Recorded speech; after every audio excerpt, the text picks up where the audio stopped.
Невеста во Битола, докторка од Србија со тамошна специализација и гинеколошко звање, ама без соодветни лиценци во Македонија, учествувала во царски рез во Битолската болница заедно со сопругот гинеколог. Но обвинителството одлучи дека таа не е надри лекар, туку само не ги почитувала здравствените мерки во корона пандемијата од членот 206 од Кривичниот законник. За делото, еквивалентно на например прекршување на полициски час, таа склучила спогодба со обвинителството и признала. За возврат ќе добие казна од вкупно 1000 евра. Сумата е двојно помала отколку казната за четворица скопјани што ја добиле за истото дело, но за прекршен полициски час. И двете соопштенија се објавени на сајтот на обвинителството.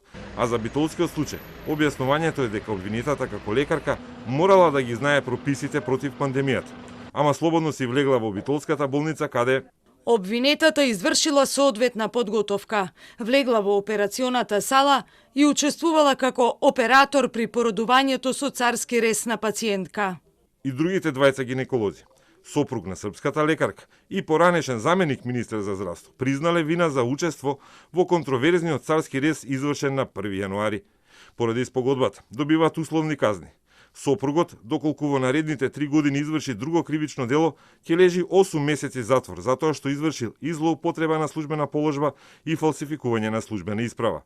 За дело злоупотреба, помала казна, од 3 месеци затвор во случај да стори кривично дело во наредната година, добил дежурниот гинеколог, кој иако е на 66 годишна возраст, со одложување на пензијата продолжил да работи како гинеколог во Битолската болница, иако претходно беше и заменик министер во првата влада на Заев. Среќа во несреќа што врз здравјето на пациентката немало никакво влијание што била оперирана од гинеколог без лиценца.